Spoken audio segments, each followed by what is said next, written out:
Hello friends, फतेह math classes में आप सभी का स्वागत है। जैसा कि मैं पिछली क्लासों में आपको पढ़ा चुका हूँ प्रश्नावली 1.1 के बारे में, है ना, और संख्या पद्धति के बारे में बेसिक जानकारी में आपको बता चुका था। चलो ठीक है, थोड़ी सी और अपन रिवाइज करके चलते हैं, फिर इसके बाद अपन आगे बढ़ते हैं, है ना। जैसे कि मैं पिछली वीडियो में बता चुका था प्राकृतिक संख्या क्या होती है, जो 1 से स्टार्ट होती है, 1 2 3 4 5 6 इनफाइनाइट तक, है ना।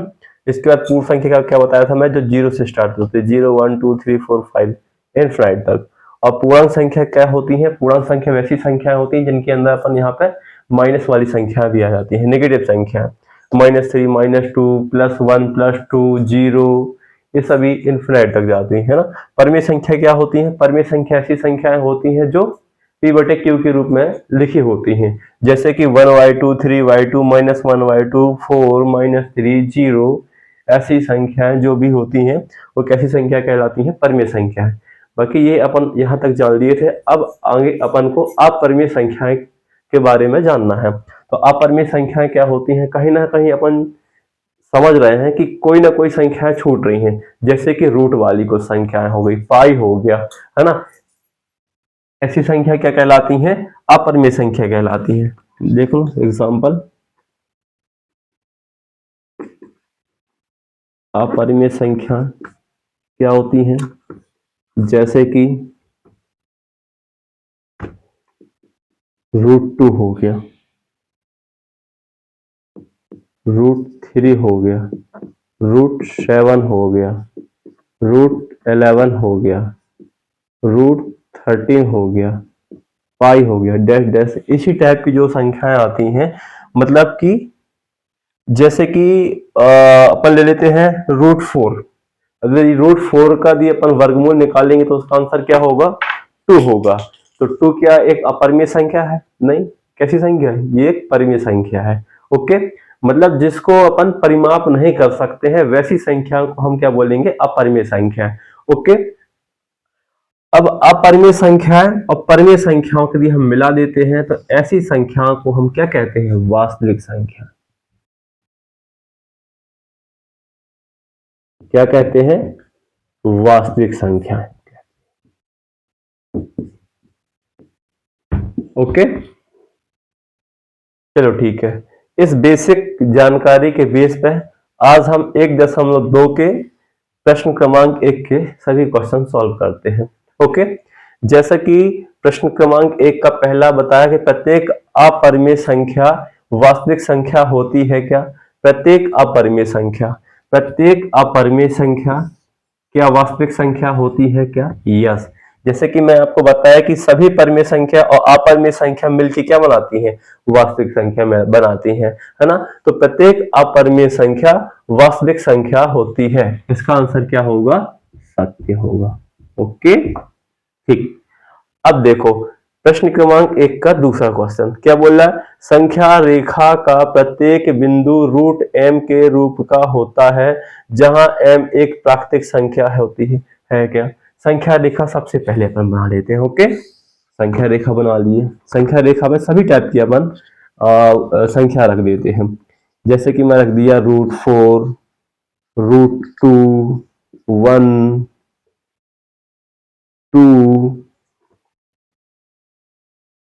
3 0 -1 -2 डैश डैश। इसी टाइप के अपन संख्या रख लेते हैं। अब प्रश्न क्रमांक 1 का दूसरा क्या बोलता है, संख्या रेखा का प्रत्येक बिंदु, प्रत्येक का मतलब होता है बच्चों सभी के बारे में बात कर रहा है वो। ओके, तो संख्या रेखा का प्रत्येक बिंदु √m के रूप का होता है क्या? √m के रूप का होता है क्या? संख्या रेखा का प्रत्येक बिंदु √m के रूप में है क्या? √4 को यदि मैं सॉल्व करूंगा तो इसका आंसर क्या होगा, 2 होगा। तो क्या सभी रूट वाली संख्याएं एक प्राकृतिक संख्या है क्या? बताइए, क्या संख्या रेखा का प्रत्येक बिंदु √m के रूप का होता है जहां m एक प्राकृतिक संख्या है? क्या इसका आंसर सही है? एकदम असत्य होगा, क्योंकि सभी √m के रूप का होता है जहां m एक प्राकृतिक संख्या है। क्या संख्या रेखा का प्रत्येक बिंदु √m के रूप का होता है? बिल्कुल नहीं होता है। इसका आंसर क्या होगा, असत्य होगा। ओके, अब प्रश्न क्रमांक 1 का तीसरा क्वेश्चन सॉल्व करते हैं। प्रत्येक वास्तविक संख्या एक अपरिमेय संख्या होती है क्या? प्रत्येक वास्तविक संख्या एक अपरिमेय संख्या होती है क्या? यह एकदम असत्य होगा। क्यों? प्रत्येक प्रत्येक अपरिमेय संख्या वास्तविक संख्या होगी, न कि प्रत्येक वास्तविक संख्या अपरिमेय संख्या होगी, है ना। प्रत्येक अपरिमेय संख्या क्या होगी? वास्तविक संख्या होगी, बट प्रत्येक वास्तविक संख्या अपरिमेय संख्या नहीं होगी। ओके, क्यों? क्योंकि इसके अंतर्गत क्या आती है? परिमेय संख्या भी आती है, ठीक है ना। तो परिमेय संख्या क्या अपरिमेय संख्या होगी? बिल्कुल नहीं होगी, है ना। इसलिए प्रत्येक वास्तविक संख्या एक अपरिमेय संख्या होती है। इसका आंसर क्या होगा? एकदम गलत होगा, असत्य होगा।